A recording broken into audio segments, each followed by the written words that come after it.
Muy buenas tardes, doctora Nelly Luzuriaga. Mi nombre es Elena Vega, soy estudiante de la carrera de Derecho en línea, segundo ciclo.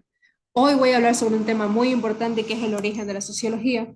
Para comprender ese tema debemos iniciar con qué es la sociología y le vamos a dar tres conceptos fundamentales. La sociología es una ciencia social que estudia los grupos sociales, también es una ciencia empírica y es una ciencia que mantiene una estrecha relación con otras ciencias sociales como es la economía. Ahora, ¿por qué y cuándo surgió la sociología? La sociología nace en el siglo XIX, que es cuando comienza el estudio del comportamiento humano. Todo esto surge en base a los resultados que dejó la industrialización y la Revolución Francesa. Por un lado tenemos la Revolución Industrial, que como resultado dejó la radio, el inicio de las industrias, el telégrafo, y por otro lado tenemos la Revolución Francesa, que es el fin a la revolución o a los principios monárquicos y nace el Parlamento y las repúblicas. Aquí se cambian las bases económicas y sociales que se mantenían por la monarquía. Para continuar con esto, vamos a ver que Europa es el primero en comenzar con una nueva forma de ver el mundo y entender la vida social. Aquí comienza la utilización de las creencias de la ciencia en lugar de la religión para poder comprender el mundo y hallar respuestas a preguntas que se hacían los grandes pensadores. Estas preguntas fundamentales eran: ¿qué es la naturaleza? ¿Cómo está estructurada la sociedad? ¿Y por qué la forma de comportarse de los seres humanos dentro de esa sociedad? Es que estos pensadores hacían estas preguntas gracias a que ellos tenían muy en claro que el mundo está en constante evolución y constante cambio, y gracias a la sociología o gracias a esas preguntas mantenían una respuesta exacta de los cambios que tenía el mundo y que pronto tendrá más y más cambios.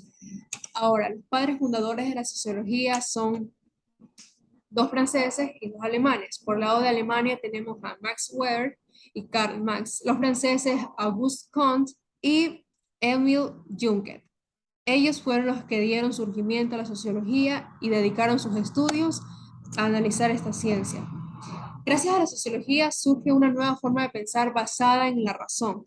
La razón es la capacidad humana de crear relaciones o establecer relaciones entre ideas y conceptos y poder llegar así a conclusiones o formas de juicio. A continuación veremos también cómo surge una crítica al pensamiento dogmático.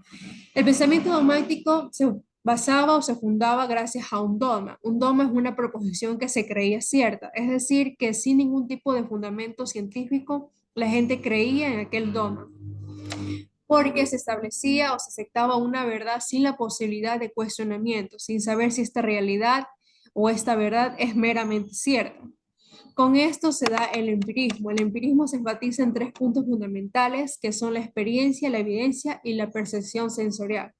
Aquí es donde el ser humano tiene la capacidad de recibir, analizar, comprender e interpretar las ideas que vienen del exterior. Y con esto se da la formación de nuevas ideas de adquisiciones a los conocimientos, y ya se dejan de aceptar esas creencias innatas o tradicionales que se mantenían en la sociedad. Luego vamos con el proceso de secularización, donde nacen las sociedades modernas, y aquí las ideas y organizaciones religiosas pierden la influencia que tenían en la sociedad. También vemos que en 1900 se da la evolución de estos temas, pero tenemos que retroceder al pasado, en 1838, cuando Auguste Comte empleó la primera vez el término sociología. Y todo esto lo hizo a base del conocimiento y el método científico. Este método científico también se empleaba en tres puntos fundamentales, que era el empirismo, la mediación y el razonamiento. Como consecuencia, se disolvieron las formas de organización social, política, económica y cultural que se mantenían durante siglos. Es decir, aquí nace la sociedad actual, la sociedad moderna, y se deja atrás la sociedad tradicional. Gracias con la llegada de la sociedad moderna, empezamos con nuevos términos y nuevas formas de convivir como sociedad. Aquí viene el mercado, la tecnología, los bienes y servicios, la producción, el consumo, los nuevos roles y la alta movilidad social. Todo eso contribuye a una sociedad moderna, es que el ser humano ya tenga un nuevo método de buscar la verdad y de saber cómo funciona la sociedad en sí. Muchas gracias, esa ha sido mi posición sobre el origen de la sociología, y espero que les haya gustado.